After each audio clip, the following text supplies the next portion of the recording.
Buenas tardes, muchas gracias por sumarse a esta presentación que descuento les va a gustar mucho por la calidad y por quiénes son los autores de este libro, Química de la fabricación del cuero. El doctor Ramón Palop Arroyo es licenciado en Ciencias Químicas por la Universidad Complutense de Madrid, y luego doctorado por la Universidad Autónoma de Barcelona.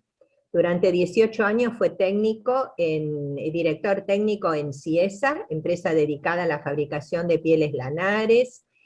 Durante 21 años fue director de investigación y desarrollo del Laboratorio de Aplicación Técnica y de Investigación y Desarrollo de Cromogenia, Cromogenia Units, sociedad anónima, y ha recibido muchos premios, es socio de la Asociación Argentina de Químicos del Cuero y de la Asociación Española. Y el ingeniero David Sabaté Rojas es ingeniero técnico en curtidos por la Escuela de Igualada. Su relación con la industria del cuero comienza cuando era muy pequeño, acompañando a su padre, que era técnico de curtidos. En la actualidad es Global Beamhouse Technical Manager Senior Technician en la compañía Stahl Ibérica. Queremos agradecer tanto a la editorial Delta Publicaciones, a Líbrico, al doctor Ramón Palop, al ingeniero Sabaté y al distribuidor de Argentina y al representante que ahora les va a hablar de la editorial España por confiar en nosotros para esta segunda presentación de un libro que realmente, bueno, he tenido oportunidad de hojearlo, no todavía de leerlo completamente, y me parece que es un infaltable en la biblioteca de quienes quieren conocer con profundidad y real sustento científico cómo se hace el cuero. Así que le voy a dar la palabra a Fernando para que en nombre de Delta Publicaciones haga una breve presentación. Gracias. ¿Qué tal? Buenas tardes. Gracias, Patricia, por tus amables palabras, tanto a mis autores como a mi persona y a mi editorial en particular. Sí, la verdad es que he tenido el privilegio de haber contactado con Ramón y David, dos excelentes profesionales que se embarcaron en la aventura de publicar todo su conocimiento, todo su bagaje profesional, intelectual, en una obra que bajo nuestro punto de vista, y esa es la razón por la que lo hemos publicado, pues es una obra única en el panorama bibliográfico de habla hispana, ¿no? De habla española. Nosotros, como cualquier otra editorial, pues siempre hacemos un análisis previo antes de decidirnos publicar algo. El análisis en este caso fue sumamente sencillo, porque realmente la competencia de una obra similar como digo, en habla hispana, pues no se encuentra, no la encontramos. Analizamos lógicamente también la obra desde el punto de vista técnico, formal, y nos pareció que era un excelente producto digno de salir al mercado, siendo conscientes de que es un mercado reducido. Bueno, creo que el resultado ha sido óptimo. Los autores creo que están, por lo que me han manifestado, están muy satisfechos con el producto en sí. Y ahora nos queda la fantástica y ahí tenemos una labor un poco de buscar el nicho de mercado, pero que gracias a la Asociación Argentina y a otras asociaciones, pues nos han dado la brújula que necesitábamos también, porque se trata de un mercado bastante exclusivo Y aquí, digamos, en este foro, en la Asociación Argentina, pues digamos, están las personas adecuadas que pueden tener acceso a esta obra. Y bueno, pues ahí en Argentina, ahora ya hablará mi compañero Guillermo, que es la persona encargada de la distribución, de la comercialización en general, pues creo que ya se está haciendo esa labor y ahora mi compañero os podrá abundar en detalles de cómo, dónde encontrar el producto y los medios también para acceder al mismo. Así que por mi parte nada más que agradecer tanto a los autores como a la asociación esta oportunidad, esta nueva oportunidad, y paso mi palabra a mi compañero Guillermo Domínguez, compañero, socio, amigo y todo. Es como un hermano mío. Así que en buenas manos dejo, creo yo, ahora la labor de distribución y os podrá poner en la mesa todos los canales que podéis utilizar para llegar a la obra. Muchísimas gracias. Muchas gracias, Fernando, y bueno, muy buenas tardes para todos. Te agradezco mucho la presentación.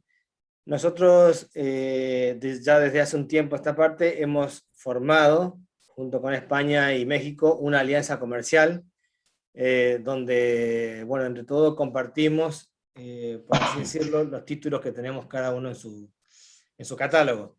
En este caso, he tenido la suerte de que Fernando me eligiera para la distribución del libro de química de fabricación del cuero, y de verdad que me hubiese gustado participar de la reunión anterior, pero sí, realmente fueron días complicados para mí, pero aquí estamos nuevamente.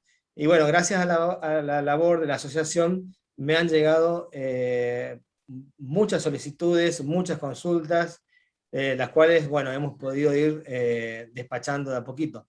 Nuestra labor comercial, básicamente,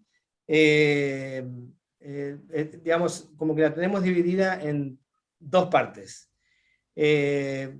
Una vez que se publica el libro, como es este caso, durante el primer mes, nosotros lo que hacemos es apoyar a la publicación dándole un surtido nacional e internacional de manera gratuita, ¿sí? Vale decir, nosotros hoy por hoy a cualquier cliente que nos pide un libro, se lo enviamos a su domicilio de manera gratuita. Es el caso del libro este de química. Luego, pasado el primer mes de su lanzamiento, lo hacemos a través de subdistribuidores que tenemos tanto en Buenos Aires, como en Mendoza, como en Rosario y en la provincia y en la ciudad de Paraná, perdón. Entonces, para ir un poco homogeneizando la cuestión, en este primer mes nosotros lo que haremos es despachar gratuitamente a todo quien nos solicite el libro. Aquellas personas interesadas pueden ingresar a www.librico.com y hacer su solicitud por la página, ¿sí? Luego, a partir del mes de julio, ya lo podrán conseguir en cualquier librería donde nos distribuyen los libros. Generalmente en Buenos Aires no habría ningún problema de conseguir el libro. En el resto del país, bueno, hay que ir viendo qué distribuidor podrían ingresar a nuestra página para ver qué distribuidor puede realizar la venta. Así que bueno, los invito a todos a ingresar a nuestra página y poder realizar su pedido a través de librico.com. Muchas gracias.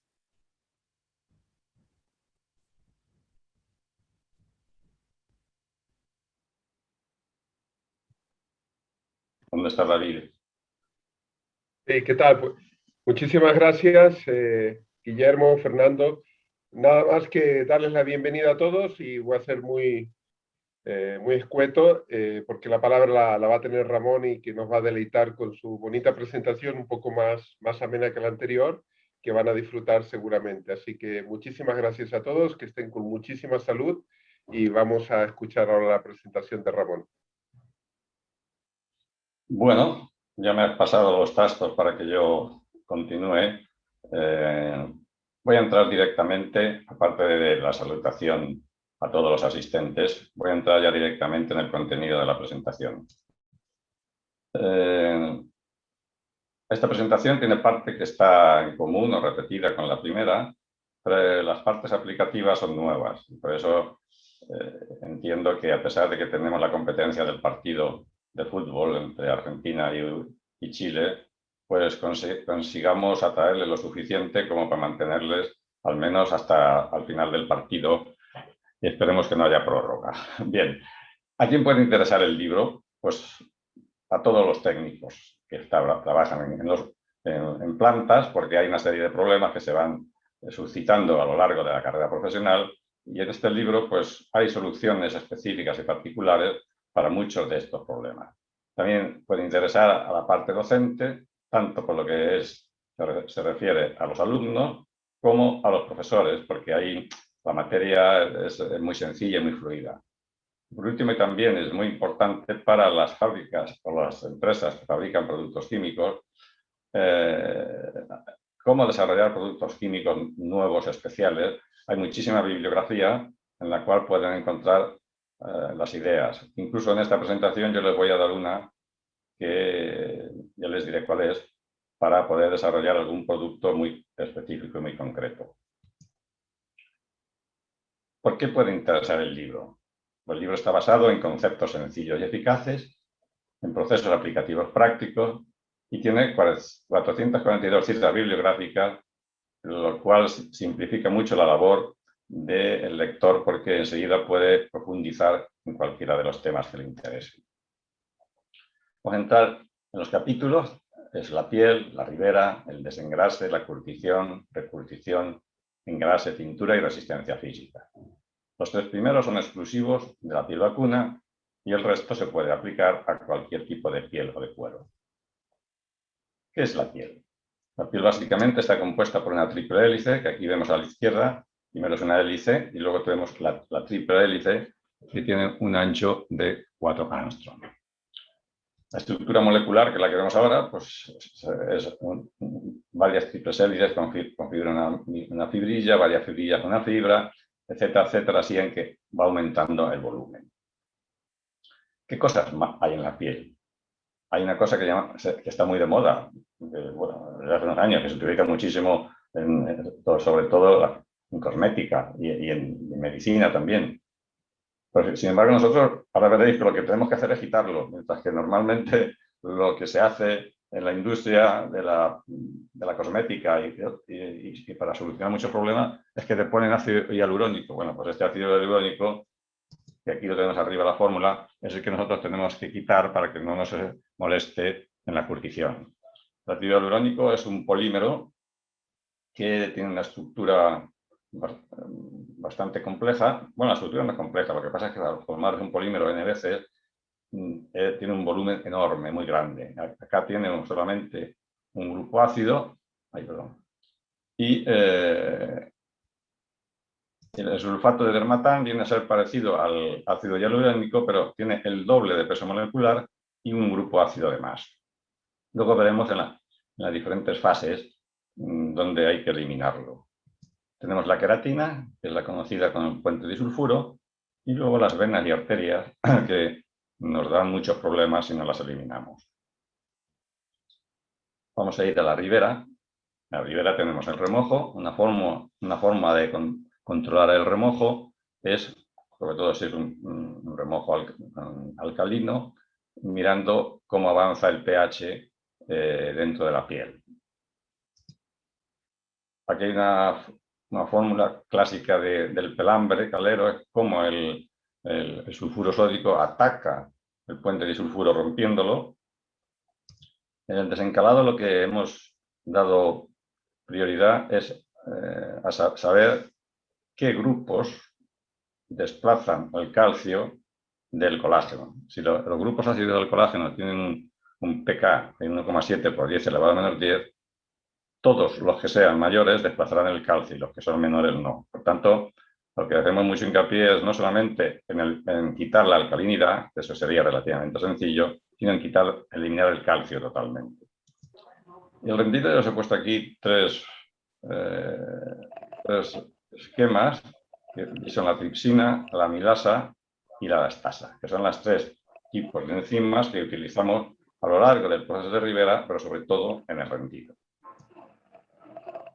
El desengrase, tenemos primero la composición de las grasas, que tiene un 80% de triglicéridos, y el contenido total de la grasa en un cuero vacuno es aproximadamente del 2%.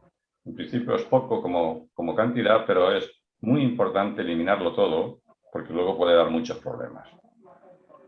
Tensioactivos, aquí tenemos el esquema de un tensioactivo, bien sea un tensioactivo clásico, que es el que sacamos de producto derivado del petróleo, o los más nuevos que se está sacando para eliminar toda la dependencia de productos del petróleo, que son de los aceites de vegetales naturales.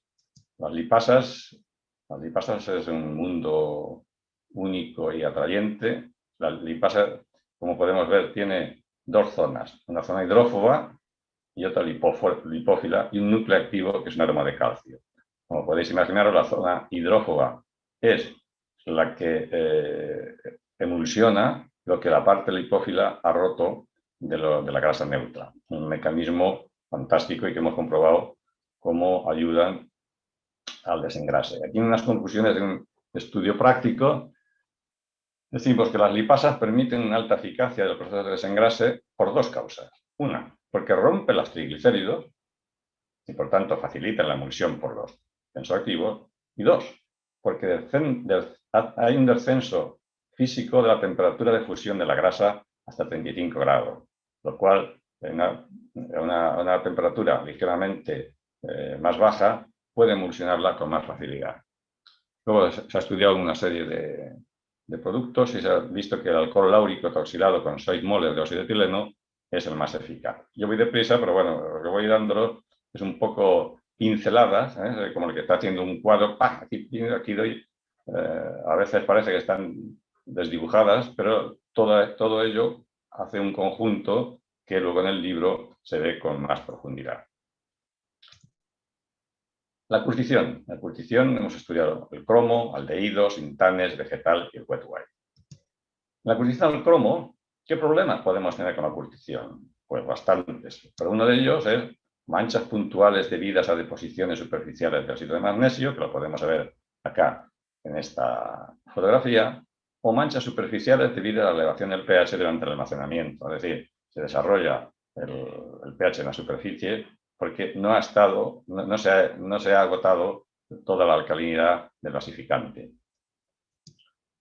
¿Y por qué ocurre esto? Aquí tenemos, por ejemplo, una disolución de cromo de 33 grados Schörner, en la cual vemos en un vaso pues, que es limpia, es transparente. Y, los otros átomos de cromo están enlazados por una molécula de agua, una de sulfato y un oxidrilo. ¿Qué ocurre si nosotros añadimos álcali en exceso, como podría ser un bicarbonato sódico o un óxido de magnesio sin desarrollar? Ocurre que, debido a que la serie de Homster, que nosotros vamos a poner aquí ahora, dice que la capacidad de desplazamiento de un anión a otro es el hidroxilo mayor que todos los demás. Por tanto, si nosotros añadimos álcali 2OH, rápidamente este 2OH me va a desplazar el sulfato y el agua. Y entonces lo que va a hacer es que va a formar una molécula con 3 OH y, por supuesto, entonces este complejo se convierte en un precipitado de óxido de cromo, esto a pH 6. Aquí tenemos una fotografía en la cual podemos ver pues, que está turbio. Claro, esto es en disolución, pero en la piel, si nosotros tenemos una punta de óxido de magnesio y allá llega una molécula de cromo, inmediatamente esto se sube a 6 y más. Y por tanto, ¡pum!, ahí en ese sitio se produce la precipitación de óxido de cromo. ¿Cómo podemos evitar estas manchas de hidróxido de cromo? Bueno, vamos a volver otra vez a la solución de cromo 33 grados Schörner. Y en este caso lo que vamos a hacer es añadirle ortoftalato sódico, que tiene esta estructura, ¿lo veis? Entonces, ¿qué ocurre? Que el ortoftalato, según el estudio que hizo Otto en el Das Leder, dice que los aniones enmascarantes más efectivos son los derivados naftalénicos. Incluso desplazan al OH, que hemos visto el que tenía mayor estabilidad. Entonces, ¿qué ocurre acá? Que nosotros lo que hacemos es desplazar los dos OHs del complejo de cromo, y este complejo de cromo va a ser el que va a actuar previniéndonos toda la acción, de manera que si nosotros añadimos álcali en exceso, hasta un pH 6, no precipita. Es decir, nos va a quedar un baño como el que veis aquí, de color azul, porque el oxalato en color azul, pero totalmente transparente. Esto es fantástico porque, bueno, comprobamos que a pH 6 no vamos a tener absolutamente ningún tipo de precipitado ni de problema. Si pasamos a esta siguiente, vemos el proceso aplicativo es muy sencillo. Partimos de una piel piquelada, bueno, un piquelado de fórmico sulfúrico a pH 3, y entonces añadimos 0,5 o 1% de ortoftalato. Cada 30 minutos añadimos el cromo, basificante, etc. Es decir, simplemente adición de ortoftalato antes. Y esto es muy importante, tiene que ser antes. ¿Por qué? Porque si nosotros, por cualquier causa, porque se corte la luz cuando añadimos el cromo, el basificante, porque haya partículas de óxido de magnesio sin diluir, etc., si se produce la precipitación, luego ese precipitado ya no se redisuelve con el ortoftalato. Es decir, ya es un precipitado y por tanto no juegan los mecanismos de un complejo, que es lo que hemos visto antes. Por tanto, ortoftalato sódico primero para prevenir cualquier problema que pueda ocurrir. De forma que, además de tener una curtición evitando todos los problemas posteriores, tenemos una curtición en la cual se ha ampliado el tamaño y obtenemos unos cueros mucho más gomosos que si lo hacemos solamente con una curtición sin ortoftalato. En este libro lo que podréis ver es que son cosas muy simples, muy sencillas, que entran por los ojos, pero bueno, que mirado en el fondo del porqué, demuestra una lógica y una satisfacción de saber que lo que estás haciendo tiene una base y una explicación. Esto es un poco toda la filosofía del libro. El wet why, como no. El wet why partimos de una piel piquelada, pH 3,2, con los grupos amínicos cargados. Añadimos formiato sódico, vamos alcalinizando y vamos fijando. Vamos a ver un poco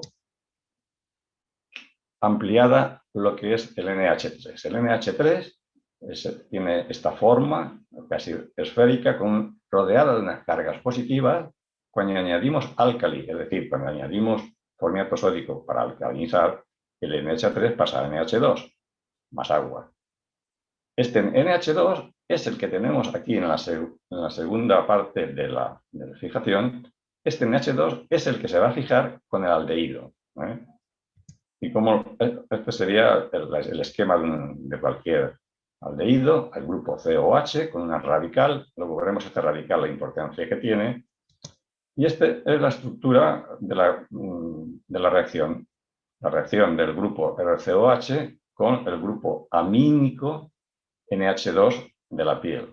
Pero fijaros bien que en este pH de 4,5 que hemos logrado, hay parte del NH2 como tal, pero todavía nos quedan algunos NH3 que no están neutralizados, porque para llegar para neutralizar este NH3 necesitamos una alcalinidad más alta, cosa que no es conveniente por lo que veremos después. La segunda parte añadimos la sulfona, y entonces la sulfona lo que hace es que por un lado se une por puente de hidrógeno con el esquema de la cadena polipeptídica, y por otro lado sus grupos SO3 negativos se enlazan con enlace iónico con los grupos NH3 que todavía quedan acá. Bueno, este es un poco el esquema del wet why. Acá vamos a ver el glutaraldehído con un poco más de detalle, que es el más utilizado. El glutaraldehído, en principio, tiene 6 átomos de carbono y 2 grupos OH en los extremos. Ni qué decir tiene que para que un aldehído curta ha de tener no solamente un grupo aldehídico que hemos visto antes, sino 2 grupos en los extremos de la cadena para que pueda unir y estabilizar cadenas contiguas. Cadenas cuando son el glutaraaldehído en su forma de 9,5 Armstrong. Pero ocurre que el glutaraaldehído se polimeriza en un grupo, en una fórmula denominada alfa, de 28 Armstrong y 6 grupos aldehídicos, y otro beta que es cerrada. Es decir, que todo el secreto y el misterio del glutaraaldehído está concentrado acá en la polimerización, porque el grupo de 9,5 se fijará entre las cadenas, el de 28 entre las fibras, y el de 22 también, y luego todos los paquetes entre fibrillas. Por tanto, veremos a lo largo de la presentación un concepto sencillo. El producto químico que vamos a poner y sus tamaños variables. Y esto lo vamos a poner en la piel, que tiene también por dentro unas estructuras pequeña, medio pequeña, mayor. Es decir, que tenemos que buscarle a cada hueco de la piel qué parte del producto es la que va a ir allí, para que todo haya una uniformidad. Aquí tenemos la curva de temperatura de contracción de los aldehídos. Veremos que el glutaraaldehído a 3 pH 3 ya tiene un 65% de TC, y cuando sube a 5 ya se encuentra a 80. Sin embargo, hay que tener en cuenta esto, que a la manera que nosotros subimos el pH, el cuero va amarilleando. Es decir, aquí tenemos una muestra en 1,5%, que es bastante, pero normalmente se utilizan 0,7, 0,8. Pero hemos puesto 1,5 para ver bien este amarillamiento y este proceso. Entonces, ¿qué ocurre? Que entre 4,5 a 5 conserva un blanco relativamente bueno. En cuanto subimos de 5, pues ya empieza a amarillarse. Y sin embargo, aquí ya tendremos unos 78-80 grados centígrados. Una recomendación muy especial de la bibliografía y de la práctica es precisamente cómo vamos alcalinizando. Y esto yo lo asemejo un poco a lo que sabemos del cromo. El cambio de los grupos NH3 a NH2, es decir, la basificación del aldehído para que pueda reaccionar con la piel, hay que hacerlo de una manera muy lenta y uniforme. Se ha encontrado en la bibliografía y en los ensayos que un tampón, en este caso el bórax, que tiene el pH de tamponamiento a 4,5, es justo el ideal para basificar los aldehídos, y especialmente el glutaraaldehído, porque al ser un tampón nunca va a subir de 4,5, y con el tiempo lo que va a hacer es que nos va a dejar un pH de 4,5 acá, y vamos a tener una temperatura de 78-80, pero con un cuero bastante blanco. Bastante blanco, sin contar que luego vamos a añadir sulfona, que nos va a blanquear más. Es decir, vamos a ir por partes. ¿Cómo se fija? Ahí no, perdón. Sí, aquí. Esto es el glutaraaldehído. Ahora os voy a mostrar lo que les decía al principio, una propuesta y un estudio que tenemos en el libro muy amplio, tanto de bibliografía como práctico, que es nada más y nada menos que el almidón dialdehído, conocido con sus siglas dialdehído starch en inglés. Fijaros bien, tienen polisacáridos naturales, son biodegradables y no tóxicos, fuentes abundantes y renovables, que ahora está tan de moda, pues aparte de la patata, de la maíz, de la tapioca, de la mandioca, del arroz, y de un bajo coste. Para empezar con este tipo de aldehído, ya Filazione en el año 57 lo que hacía era oxidar el almidón, donde vemos que estos dos grupos H de aquí abajo, al oxidarse pasan a grupos aldehídicos. Lo que ocurre es que esta reacción es bastante incontrolable, en el sentido de que este N es muy variable. La molécula de almidón dialdehído es de 6 Armstrong, que es bastante aceptable, pero luego este N es bastante difícil de manejar. No obstante, yo tengo otra teoría, y es que Filazione durante estos años, en el 57, él también trabajó sobre el glutaraaldehído muchísimo. Entonces, me imagino que ante la complejidad de este almidón, y comparado con la facilidad de obtener el glutaraldehído desde un punto de vista de desarrollo químico, pues hizo que no se implementara lo suficiente. Estas son elucubraciones mías, porque me extraña muchísimo que con estas características no se haya, o si lo hay, no lo conozco, puesto en funcionamiento por alguna empresa. Pues cuando hablaba de desarrollos, también en el libro aportamos cosas que podrían ser novedades o novedosas para mentes inquietas de poder hacer nuevos productos. Sin embargo, se siguió estudiando durante todos estos años este producto. Por ejemplo, en el 2005 hay un estudio de Kant que pasa del DAS sin autoclave. El autoclave es un tratamiento a presión y a temperatura que hace que cambie el peso molecular, la relación entre el peso molecular de los productos y, por tanto, aumenta la temperatura de contracción. No obstante, claro, el tratamiento con autoclave, si bien nos da unos pesos moleculares medios ideales para tener una curtición, sin embargo, es un proceso relativamente complejo desde el punto de vista de fabricación. Por eso pasamos ahora a lo que realmente a mí me ha llamado muchísimo la atención, y es una patente de Alberto Elio que, con unos componentes de agua, almidón y maíz, agua, almidón y agua oxigenada, llega a un producto con un pH de 2,7, soluble en agua, con esta materia activa y un peso molecular de 350 a 3000 Dalton. Cuando aplica el producto, él obtiene un TC de 78 a 5,5 y de 7 un TC de 82 grados a pH 7. ¿Cómo se enlazan este almidón dialdehído? Cuando el N es igual a 2, tenemos que son 6 y 6, 12 Armstrong, y por tanto enlaza dos cadenas polipeptídicas.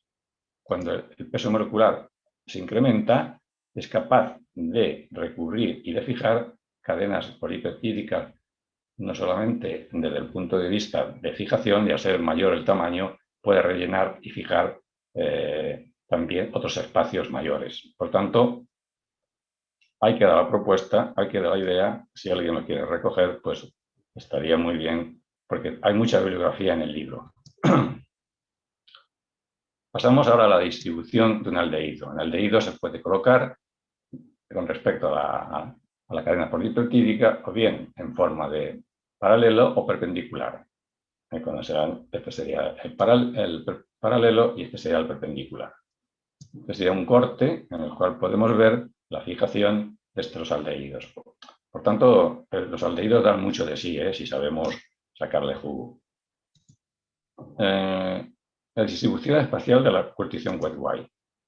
Aquí vemos como las cadenas polipeptídicas están unidas por el grupo NH2 con el dialdehído y luego la sulfona. Vamos a pasar a los controles finales de la curtición de wet-wide. Aquí vemos los pH con indicador universal y verde de bromoquesol y el azul de metileno, que es muy interesante y necesario. ¿Por qué?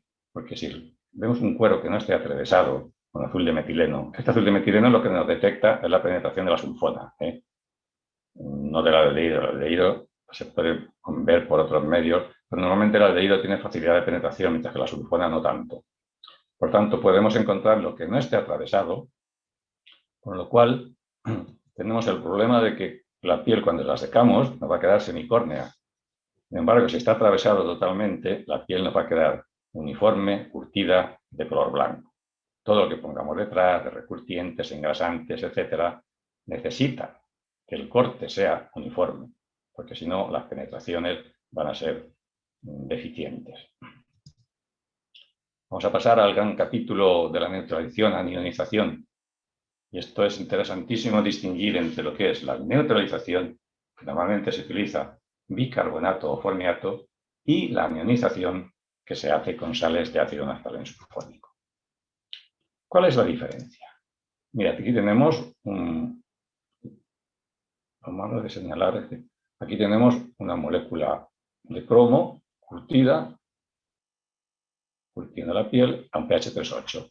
Acá tenemos dos grupos, un grupo amínico, NH3 y otro NH3, y este NH2 enlaza con el cromo.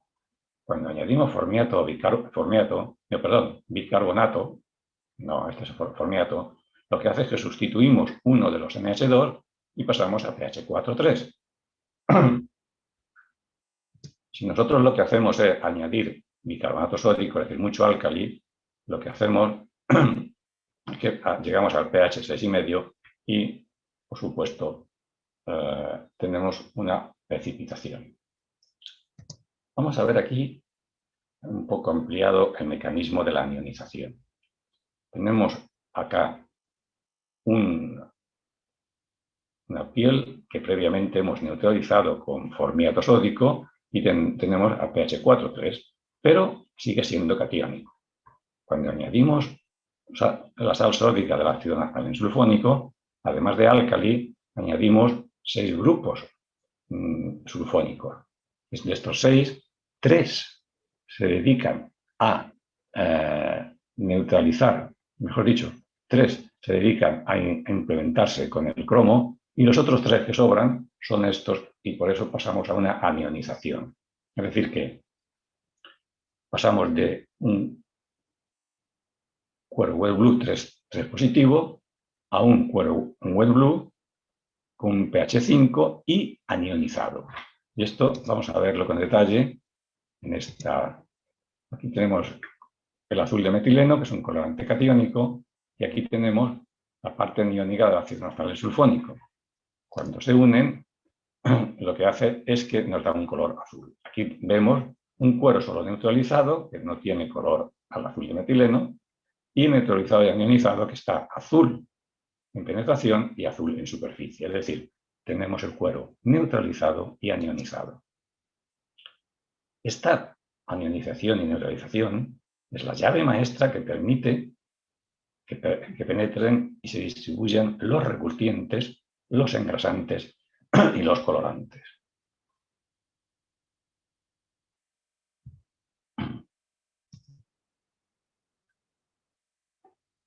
Vamos a ver en la recurtición con sintanes y vegetales.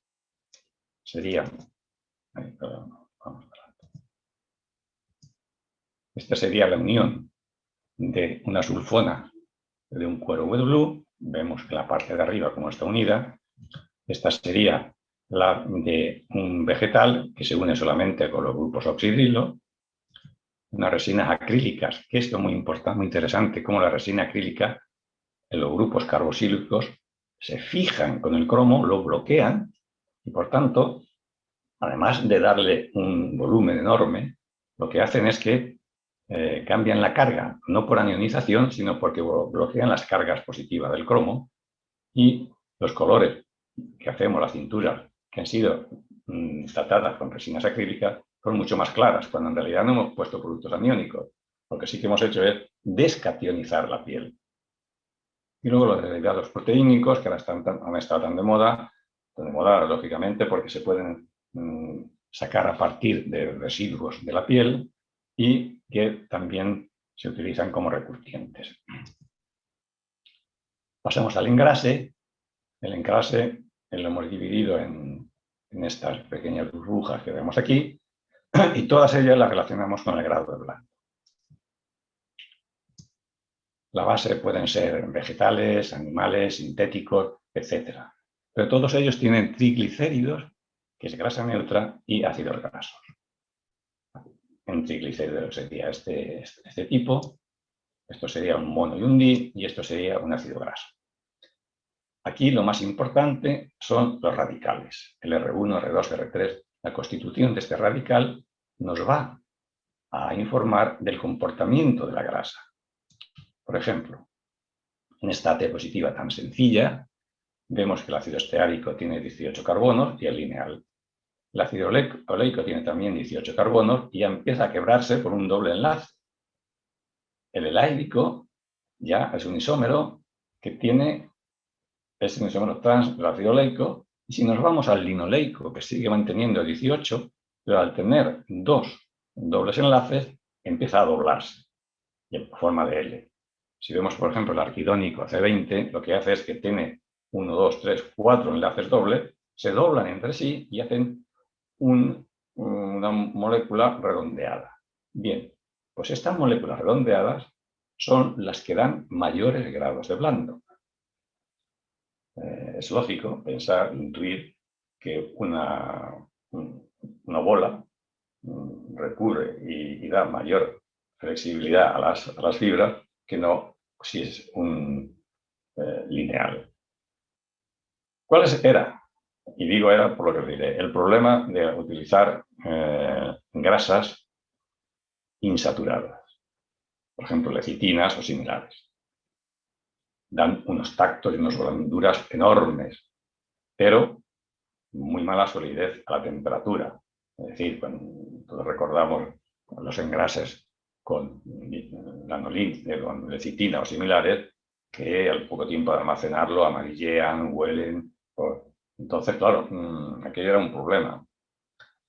Nosotros explicamos en el libro una cuestión que hace ya años que la hemos descubierto, y es la utilización de productos antioxidantes desde el punto de vista de antioxidantes de que no es el producto que mantiene estable el producto para que no salga al mos con el tiempo, sino es un producto que reacciona bloqueando la oxidación de estos grupos. ¿Y con quién reacciona? Reacciona con los peróxidos que se originan cuando nosotros sometemos a temperatura. Por tanto, al no haber peróxidos ya, nosotros podemos utilizar cantidades suficientes, 14, 15, 16% de una lecitina, obtener unos grados blandísimos, pero a la vez tener muy buenas resistencias a la luz y a la temperatura. Esto es muy importante porque yo recuerdo en mis épocas de joven utilizar, porque yo trabajaba en piel pequeña y claro, en una piel pequeña de confección, pues teníamos que poner pues bastantes aceites para ver que aquello fuera blando. Hasta que no ponías lecitina o algún sulfitado, pues no ablandaba. Pero claro, estas pieles que yo os hablo se guardaban en crust para luego teñirla. No te podéis imaginar cada 2 o 3, cada semana el olor que había en aquel almacén oxidado y las pieles pues se descurtían. Pieles que yo había contrastado a la temperatura de contracción de 100 grados, el mismo lote a los 3 o 4 meses, aparte de oler y amarillarse, la temperatura de contracción bajaba a 78, 80 grados. Y ahora modernamente lo que sí habíamos mirado es el cromo 6. Claro, el cromo 6 subía enormemente. Es decir que, resumiendo, estos antioxidantes nos permiten una libertad enorme. Es como el que ahora le han puesto la vacuna y con las 2 dosis. Ya pues podemos ir más tranquilos por la calle, podemos hacer cosas, aún con mascarilla, eso sí, pero tenemos una cierta libertad de movimiento. Pero lo mismo ocurre con la lecitina. Podemos engrasar a gusto, porque hemos puesto esta vacuna, pero lógicamente si no es necesario ponerlo a temperaturas altas, pues no, pero si es necesario, los aguantaría. Perdonar este inciso de la moda de la vacunación. Ahora vamos a entrar en la penetración de la parte aniónica del engrasante. Esto es muy bonito y muy interesante porque aquí hemos podido profundizar, y esto es lo que me gusta, me ha gustado toda mi vida. Por eso le compré el microscopio que antes comentaba fuera del micrófono a Patricia y a los compañeros. A mi nieta les he comprado un microscopio porque les gusta la química y yo precisamente en esta diapositiva es donde podemos ver dónde van las diferentes componentes de un engrasante. No solamente nos va a penetrar, no es solamente una fotografía bonita, sino luego vamos a ver qué efecto tiene en las pieles. Vayamos, por ejemplo, una referencia a una piel sin engrasar, al teñirla con azul de metileno, pues queda este color clarito de los restos de colorante. Sin embargo, en un engrasante sulfitado, como es el engrasante número 4, la penetración es de 50 por el lado carne y 30 por el lado flor, es decir, 80%. Antes de secar, ya le veremos por qué. El mecanismo es el siguiente. La grasa neutra tiene estas partes aniónicas. Esta parte aniónica es la que se enlaza con azul de metileno y nos da este color. Perfecto. Ya te hemos localizado dónde estás. Ahora, Si lo secamos, la parte aniónica no se mueve, se queda en el mismo sitio. Esto es importante porque luego veremos que la otra parte sí que se mueve. Es decir, la parte aniónica de un engrasante es un vehículo para meter la grasa neutra y el resto de engrasantes, pero cuando una vez que está fijado ya no se mueve. Perfecto. Aquí podemos ver de un estudio de 14 grasas, entonces vemos la referencia que nos da color azul de metileno y las diferentes penetraciones del azul de metileno que se corresponden con las diferentes penetraciones de las partes aniónicas. Observar también que el matiz del color es diferente, por ejemplo, aquí en esta, es un azul oscuro intenso, sin embargo, en esta es muy claro. ¿Visto por qué es? Porque unas son sulfatadas, otras sulfitadas, otros son esteros fosfóricos. Es decir, esta parte aniónica, en cada una de las grasas es más o menos fuerte y por eso el tipo, el matiz del color es diferente. Aquí podemos ver una foto de la referencia en seco, es decir, ahí no, esto es otra cosa. Vamos a ver la penetración de la parte neutra. Esto se tiñe con un colorante que se llama Sudan 4 y aquí vemos que el engrasante número 7, antes de secar, tiene una penetración de grasa neutra del 45 por la carne y un 26 por la flor. Este mismo engrasante, después de secar, está penetrado un 100%. Este sería la fórmula, el mecanismo en el cual la grasa neutra, es decir, triglicéridos y ácidos grasos libres, se emulsionan con el Sudan 4 y son los que nos dan este color rojo. Es decir, ya tenemos localizado dónde está la grasa neutra. Ah, amigo, pero una cosa es la grasa neutra antes de secar y otra después de secar. Esto luego, como veremos, tendrá consecuencias importantes en la fabricación. Acá tenemos una fotografía de las 14 grasas, no están por orden porque las puse mal y ya que estabais en la fotografía no pude. Pero vemos, por ejemplo, que la referencia solamente... Vemos dos cosas. Primero, que las de antes de secar tienen un color claro, es decir, la tintura con azul de metileno, al haber agua todavía no se ve intensa, pero que las penetraciones son relativamente pocas. Por ejemplo, esta 11 tiene una penetración muy superficial. Cuando secamos, las mismas pieles, ocurren dos cosas. Que al alinear el agua se pone de manifiesto el color rojo y además hay una penetración, por ejemplo, mayor que en húmedo. Por ejemplo, vamos a ver la 7, por ejemplo, estás aquí, la 7 que aquí tenía una penetración de esto y esto, el centro es cromo, de un 20%, un 30%, aquí está totalmente penetrada. Es decir, en pocas palabras, lo que nos hace, aquí es lo que te decía, esta es, por ejemplo, ampliada la referencia en seco, es decir, sería esta de aquí, esta parte de aquí, que vemos aquí, y esto sería al número 6, secada, sería esta de aquí, el interior, pero ampliada. Veremos cómo entre los paquetes de fibras hay cierta deposición de esta grasa que es la que estamos pintando.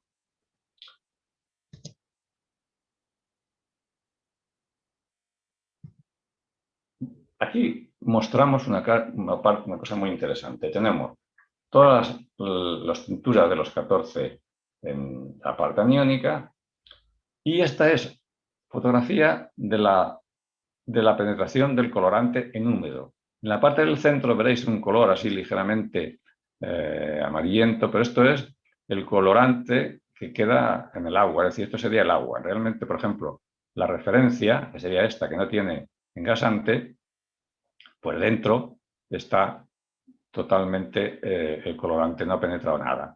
Si nos vamos, por ejemplo, a esta de acá, vamos a ver, esta de aquí, veis como la parte aniónica se corresponde con la parte de penetración. Cuando secamos, ocurre, por ejemplo, fijaros, la 4 ha pasado de un 40% más o menos a una penetración total. ¿Eso qué significa? Que penetración total de color, pero también penetración total de grasa, porque en realidad lo que nos sucede es que el colorante se emulsiona con la parte neutra de la grasa y la arrastra. Y por eso Acá, por ejemplo, vemos todas estas de aquí, de esta serie, que están totalmente penetrados, cuando en húmedo no lo estaban, y sin embargo aquí están secos y se corresponden con la penetración de la grasa neutra. Aquí hemos hecho un gráfico en el cual vemos primero en columnas la penetración de la parte aniónica y el colorante en húmedo. Tienen siempre, se corresponden. Y en líneas tenemos la penetración del colorante en seco y de la grasa neutra, y también se corresponden. Es decir, y esto, vamos a ver. Aquí lo que hemos hecho es un gráfico representativo del grado de blando, que es lo importante, una de las cosas importantes de la piel, con la penetración de la grasa neutra. La penetración de la grasa neutra la hemos dividido por 10 para que cupiera en la misma escala. ¿Qué vemos aquí? Que a medida que va disminuyendo la penetración de la grasa neutra, el grado de blando va disminuyendo. O sea, las tendencias, que son los puntos, estas son las grasas, la línea continua, y las líneas de puntos son las tendencias. Por tanto, de aquí lo que se deduce es que la penetración de la grasa neutra tiene la misma tendencia dentro de la piel que el grado de blando. Por tanto, es decir que a mayor y más uniforme grado de blando, tendremos una piel más blanda. Bueno, antes de esto voy a ir a otra cosa. ¿Qué sucede cuando nosotros en la práctica tomamos un cuero? Me interesa ir al anterior. Y antes de secarlo, lógicamente lo escurrimos y lo repasamos para quitarle agua y darle la forma. Pues cuidado, tengamos en cuenta que nosotros si forzamos mucho las condiciones de escurrir y de repasar, vamos a estar eliminando grasa neutra. Y por tanto, el artículo final va a depender mucho de este aparentemente proceso mecánico tan poco importante, porque no, quitamos el agua para secar y tal. No, cuidado. Estamos eliminando grasa neutra que luego nos va a faltar en el cuero. Esto se ve muy bien en las engrases con wet white. Wet white tiene anionicidad y por tanto estas grasas, aunque sean aniónicas, tienen poca fijación. Es decir, lo que hay es mucha deposición de grasa neutra entre los espacios interfibrilares. Cuando hacemos una mecanización de wet white fuerte, entonces se nos queda tieso como un tambor. ¿Por qué? Pues porque hemos eliminado, si no lo hacemos con cuidado, claro, hemos eliminado totalmente la grasa neutra y aquello queda pues durísimo. En el cromo ocurre lo mismo, no tanto porque las fibras de cromo están un poco más separadas, pero también ocurre. Ocurre y por tanto, importante para el técnico es graduar bien la máquina de escurrir y repasar de forma que quite agua y de forma que es necesario para la fabricación, pero que no nos carguemos la grasa neutra. Esto como información. Otro aspecto muy interesante de las grasas es el tamaño de partícula. Aquí, por ejemplo, vemos un engrasante número 9 que tiene un tamaño de partícula de 0,0 algo, pero muy concentrado en solamente un pico. Aquí vemos la distribución y vemos que la mayoría está aquí, está concentrada aquí. Nos vamos a un engrasante número 8 y lo que observamos es que el tamaño de partícula oscila entre 0,04 hasta 2 milimicras. Es decir, su distribución es muchísimo mayor. Es decir, hay, en pocas palabras, hay tamaños de partícula o hay partes de la grasa para repartir en el cuero de la manera que es más oportuna. Vuelvo otra vez a la idea de antes. El producto químico que nosotros pongamos, si tiene más posibilidad de tener diferentes tamaños, mucho mejor, porque cada tamaño va a ir a la parte de la piel que le corresponde. ¿Y eso cómo lo comprobamos? Pues lo comprobamos porque el grado de blando del engrasante número 8 es el mayor, 5,7, y su amplitud, que llamamos acá, es la mayor, entre 0,045 a 3 milimicras. Sin embargo, el número 9, que está en rojo, es el más duro, 3,9, porque tiene solo un pico en su formulación. Por tanto, para los formuladores de grasas, de este tipo de grasa, mayor amplitud de tamaño de partícula, nos va a dar cueros mucho más blandos y más uniformes, porque esta parte se irá a esta parte de acá, se irá a las microfibrillas, esto a las fibras, esto a los paquetes de fibras, de forma que todo será mucho más grande. Os adelanto, este número 8 es una lecitina y tiene pues, esta amplitud. Bien, yo voy dando pinceladas, como os digo, pero quiero ir señalando las cosas más interesantes. Aquí vamos a entrar en la colorimetría. No vamos a incidir mucho porque en la primera presentación ya hablamos mucho de colorimetría, solamente que hay un estudio muy bonito, muy interesante, de 16 diferentes tipos de colorantes. Aquí tenemos las penetraciones, su color por el lado flor, y aquí tenemos la valoración colorimétrica de la L, la A y la B de cada uno de estos 16 colorantes que nosotros presentamos. No voy a insistir en ello, está en el libro, pero para mí es una de las partes más bonitas y más interesantes. Y si ponemos estos colorantes, cada uno de ellos, en un punto de la esfera CIELAB 76, tendremos situados cada uno de estos colorantes en un espacio de color. Bueno, esto lo vamos a dejar porque es muy interesante y da para una conferencia o 2 o 3. Resistencia física, tendremos el material piel y luego las resistencias al desgarro y la tracción. Primero, ¿qué vamos a ver? Las resistencias al desgarro, según la zona, en este estudio lo que vemos es que las resistencias al desgarro mayores son las que están en la falda, es decir, en rojo, entre 80 y 96, mientras que las menores están en el centro, menores de 64. Si nos vamos a la derecha, que son las resistencias a la tracción, es totalmente al revés. Las mayores resistencias están en el centro y las menores en las faldas. Por tanto, se han hecho muchos estudios que están en el libro, pero yo os adelanto que está en relación cada una de estas resistencias a la estructura interna de la piel. De forma que aquellos productos que el factor más importante de aumento de resistencia al desgarro es el engrase, porque lubrifica las fibras entre sí y permite que la piel tenga una elasticidad sin romperse. ¿Quién mejora las resistencias a la tracción? Los recurtientes. Los recurtientes que unen las diferentes fibras no permiten el deslizamiento, contrariamente a lo que hace el engrase, sino todo lo contrario, forma una red tupida que hace que cuando nosotros tiremos tanto en sentido paralelo como perpendicular, aquello tenga una enorme resistencia. O sea que, cuidado al hablar de resistencias físicas, porque no deberíamos de hablar de resistencias físicas en conjunto, sino cuál de ellas es la prioritaria.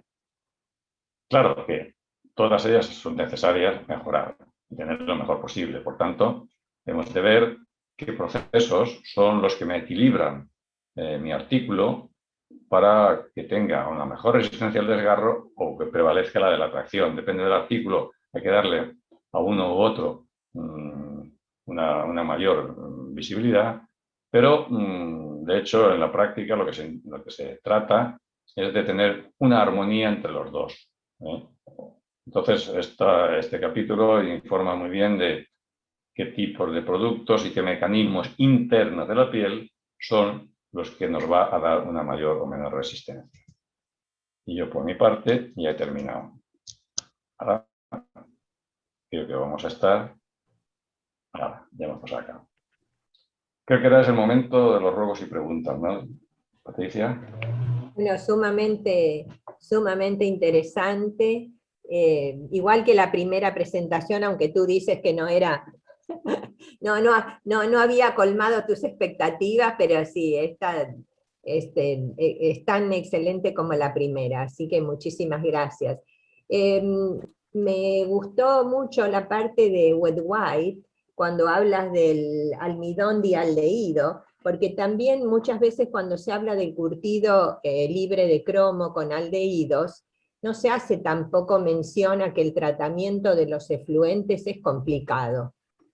En el caso, yo creo, del almidón dialdehído debe tener sus ventajas, ¿no es cierto?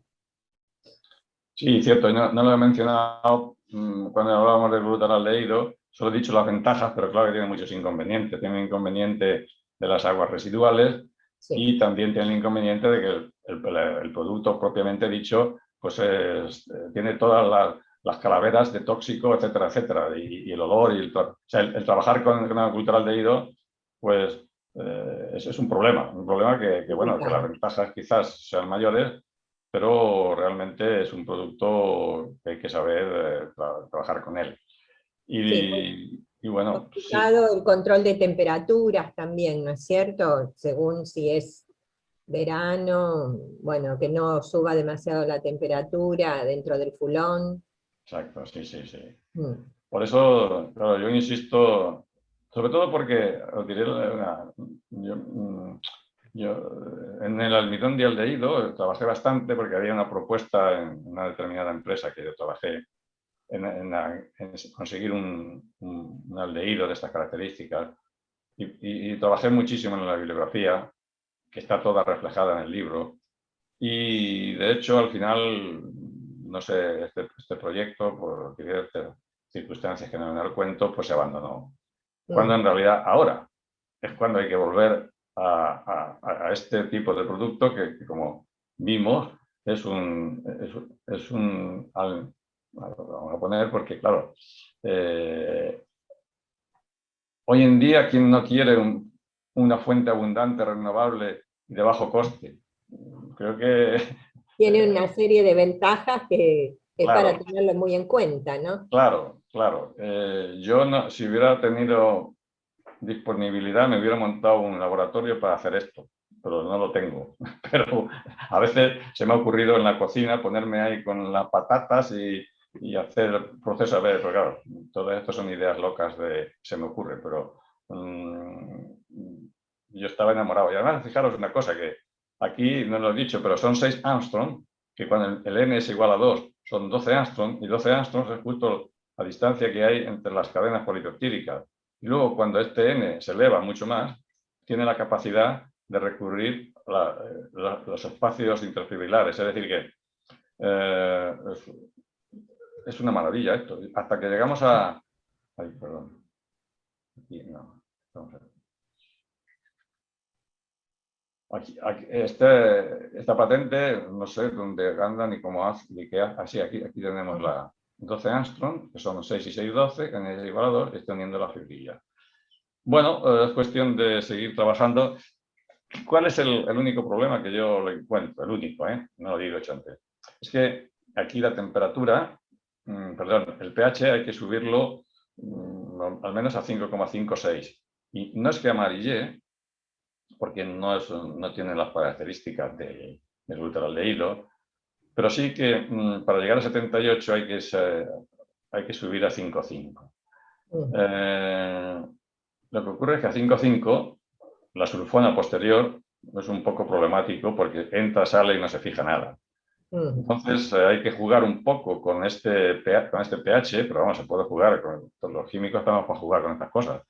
En cambiar el pH, bajarlo, o bien poner la sulfona que penetra bien, pero no se fija, está en el baño, y acidificar lentamente hasta pH 4, 4,5, hasta el pH 4,5 para terminar de fijar la sulfona. Es un juego que se presta a variables, pero lo importante yo creo que es disponer de un almidón de aldehído soluble que bueno, ahí está. En el libro está y es un reto. Hay una consulta acá por el chat, Ramón, de parte de Mario León, que es el vicepresidente de la Asociación Argentina de Químicos del Cuero. Él pregunta cuál es la mejor opción para terminar de neutralizar el aldehído al final del proceso de precurtido. Del glutaraldehído, me está hablando siempre. Sí, el aldehído, calculo que sí, que es el glutaraldehído. Sí, es el más. Bueno, lo importante, lo interesante sería obtener tal cantidad de aldehído y conseguir o intentar conseguir que se fije la mayoría. Eso se mejora con el tampón, es decir, poniendo tipo de este producto que muy lentamente, porque la basificación con un tampón hace dos cosas. Una de ellas, que el pH no varía, es uniforme, pero además fija más el glutaraldehído que si hacemos una basificación con formiato y bicarbonato, que el pH va cambiando y es más problemático. Pero siempre quedará algo en la piel, claro, y en el baño. Pues cualquier reductor tipo... Luego David nos puede hablar un poco de esto también, que lo conoce, pero reductores de tipo bisulfito, que además nos va a blanquear un poco la piel, pero desde luego poniendo un 0,5 o 0,8% y con un pH de 4,5 final, con tamponamiento, que esto es muy importante, aunque no lo parezca, pues las cantidades que nos pueden quedar son bastante pocas. Y la de la piel seguro que está toda fijada, en estas condiciones. Ahora, la del baño, lógicamente quedará baño con glutaraldehído, y pues, claro, este es el problema. El baño es más difícil de eliminar. De la piel, lo poco que quede, sin fijar, lo vamos a eliminar con un poco de bisulfito, pero poco, porque, repito, en estas condiciones, y aquí la clave, igual que basificar un cromo, la clave es poner ortoftalato para evitar problemas y luego basificar lentamente. Aquí la clave es un tampón, que te vaya fijando uniforme y lentamente el aldehído. Perfecto. No sé si alguien tiene más preguntas, consultas, si quieren activar el micrófono o... En todo caso, yo quería añadir una cosa, luego tanto David como yo, pero yo particularmente hasta ahora no había dado mis datos, pero sí que os pasaríamos el email, el correo mío, email, porque me gustaría no solamente que comprarais el libro, sino que tener un feedback de lo que... y qué preguntas tenéis, o qué cosas no veis clara, o qué, en fin. Este es un tema... Yo como soy muy poco, no sé cómo se escribe esto, aquí, para que podáis leer. Pero luego, si quieres, nosotros podemos compartir tu Sí, correo porque electrónico. como toque algo se me va a ir, estoy seguro. Acá hay otra pregunta de Carlos Kiefer. Pregunta, ¿cuáles son los antioxidantes ideales para óleos no saturados? En el libro está. Son los derivados de... bueno, son derivados... mira, te lo voy a decir exactamente. Te lo voy a poner Bueno, hay que dejar la pregunta y que la encuentren en el libro, Ramón. Bueno, no, pero no, la pregunta era, ¿cómo qué? ¿Cuáles son los antioxidantes ideales para óleos no saturados? Sí, mira, bueno, aquí lo que hay es una fórmula general, una fórmula... bien, vamos a encontrar algo.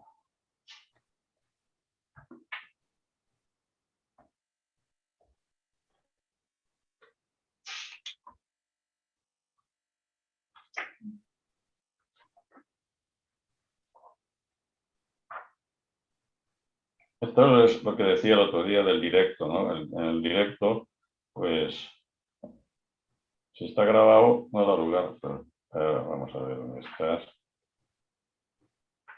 Si no, Ramón, podemos mandarla por escrito, la consulta, y tranquilo, luego la respondes, como prefieras. Bueno, aquí está. Esquema de un antioxidante, no sé si se va a ver. Pues... te diré que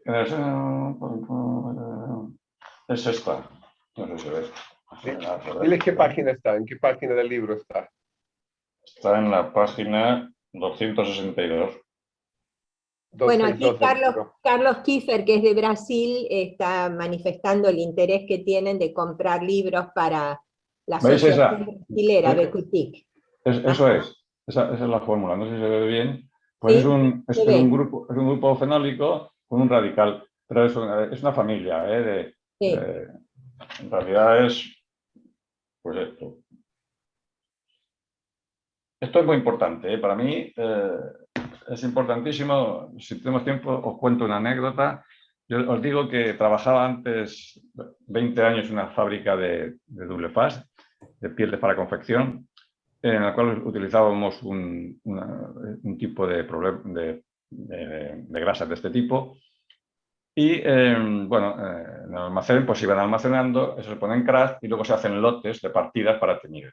Para teñir la lana hay que teñirla a 60 grados y bueno, normalmente nosotros hemos controlado las fundiciones al cromo que nos daba 100 grados centígrados. Pero un buen día, un lote de 100 pieles para teñir, había 200 de un lote almacenado en una determinada fecha y 800 del otro. Pues 200 pieles al teñir la lana se quemaron, se quedaron como conejos, pequeñitos los corderos. Tirando del hilo, vamos a ver qué pasa. Pues fuimos a ver en el almacén las pieles de ese lote que se había quemado y miramos la temperatura de contracción y estaba a 67, 68, es decir, que me había bajado de 100 a 68. Estaban amarillas, por supuesto, pero claro, nosotros el amarillo, como habíamos hecho un color marrón oscuro, pues ya no había problema por el color, pero sí se quemaron las pieles. Mientras que las otras 800, que eran de una partida relativamente joven, pues mantenía su temperatura de contracción a 100 grados porque llevaba solamente 10 días en el almacén. Esta desgracia, porque a mí, os podéis imaginar, el jefe y todos como, Pablo, yo quiero pieles tan buenas y tal, pero que no estén hechas como conejos, que se quedan. Oye, bueno, los técnicos ya sabemos cuando nos pegan esa... Bueno, era grave la cosa, porque además yo no sabía por qué se me quemaban. Hasta que descubrimos esto, ya tirando del ovillo, ya vimos, y de aquí empezó mi intensidad en trabajar con estas grasas y continuar con ellas. Pero primero fue eso, un palo en la cabeza porque había quemado 200 pieles. Y a partir de ahí vamos a investigar a ver qué ha pasado. Pero eso te hablo de hace 40 años, ¿no? Ahora, desde hace 8 o 10 años, estos productos antioxidantes ya, si no los conocen, se deberían de conocer. Y esto hay dos formas de utilizarlo. Uno, ponerlo en la misma grasa, porque es soluble en grasa, y esto lo hace el fabricante. O bien, si no se tiene garantía o quieres preservar un poco más, lo añades tú mismo al hacer el engrase, lo pesas, tal, lo colocas, le pones el producto, se emulsiona y ya está, lo tiras tú. Esto sería el proceso. Ramón, hay una consulta de Enrique Santelli sobre el almidón dialdehído. Pregunta si se llegó a trabajar en escala prototipo con varias pieles. Sí, pero con varias pieles, no con muchas pieles. Trabajamos con trozos y con algunas pieles, pues sobre todo para poder ajustar el proceso posterior del tema de la sulfona. Porque claro, teníamos una temperatura de contracción entre 77 y 78, pero claro, luego la sulfona no se nos fijaba.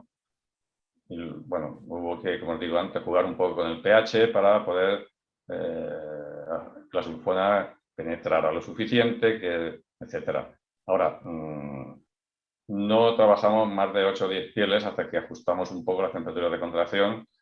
Luego, como os digo, este proceso o este proyecto no continuó en aquella empresa y por tanto ya dejamos la aplicación porque no tenía sentido. Claro. Me quedé muy frustrado y por eso lo he puesto aquí en el libro. Y os lo Bueno, a lo mejor, ¿quién te dice? Son esas cosas que quedan en el freezer, ¿no? Esperando su momento. Sí, ya te digo, yo incluso aquí en la cocina que me hubiera montado una fábrica de dialdehído. Lástima que yo estoy lejos de Argentina, porque si no te ayudo también en la cocina.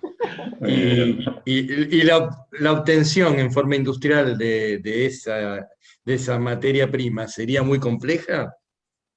La fórmula esta que te he puesto de... Como para estudiarlo eventualmente como un desarrollo industrial, ¿no? Esto es una patente. Mira, yo he probado esta patente. Claro, no he probado la fabricación del producto porque, bueno, pues el único que obtuvimos lo compramos, después de buscar por todos sitios almidón dialdehído, al final en la India, en un sitio, conseguimos, bueno, fue muy complicado para aplicarlo en varias pieles. Luego, claro, lo importante es poder fabricar esto. Aquí Claro.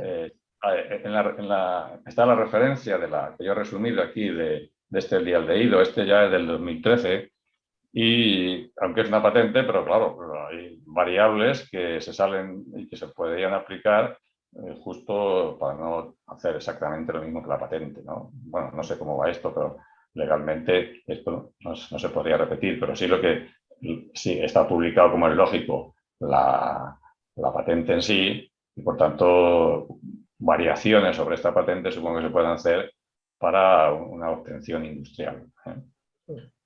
Si me dices antes de esta patente, sí que lo veía problemático porque hay que aplicar, problemático no, caro, porque hay que aplicar el autoclave.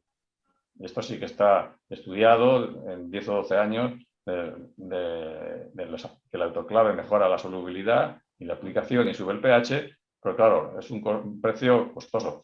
Lo cual no quiere decir que sea costoso, porque hoy en día, con tal de que sea algo de materia prima barata o buena, variada la materia prima y sostenible, hoy en día creo que se puede justificar la inversión en este proceso o de la oxidación con autoclave, no sé, se me ocurren mil cosas porque no las puedo desarrollar ahora. Bueno, Ramón, vemos que no hay más consultas, así que nuevamente queremos agradecer en nombre de la Asociación Argentina de Químicos y Técnicos de la Industria del Cuero esta excelente presentación y recomendar a todos los que tengan interés en conocer a fondo la fabricación del cuero, todo el proceso de curtido, que este es un libro de consulta sumamente importante. Muchas gracias y bueno, esperamos vernos en algunas charlas posteriores que ya hemos conversado, ¿no es cierto? Cierto, cierto.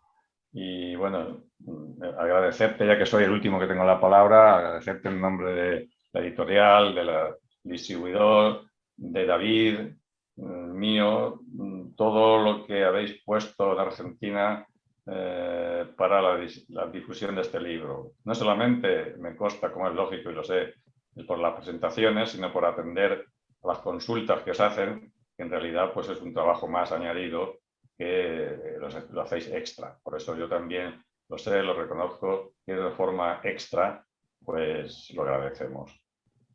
Bueno, nuestra función es servir a la industria. Somos una asociación sin fines de lucro que luchamos todos los días por sobrevivir. Es algo diario, además en un contexto difícil de la pandemia y de la situación económica de Argentina, pero bueno, los pocos que seguimos trabajando en la asociación lo hacemos de corazón y bueno, así seguimos, Ramón. Yo espero que, tal como dicen las estadísticas, con esta pandemia ha aumentado un 40% el número de lectores. Pues yo espero que también que el número de... Ahora que tienen tiempo los técnicos y los estudiantes, pues que lo compren para leerlo. Que luego cuando lleguen a la práctica ya sepan dónde va la grasa neutra y dónde no va la grasa neutra. Si tiene que escurrir flojo, tiene que escurrir fuerte. Bueno, perfecto. Muy bien. Bueno, entonces nos despedimos. Gracias a todos por haber participado. Y bueno, ya nos veremos en posteriores charlas. Muy bien, pues muchísimas gracias a todos. Muy amable. Buenas noches. Buenas noches. Salimos. Buenas noches a todos. Muchísimas gracias por participar. Gracias.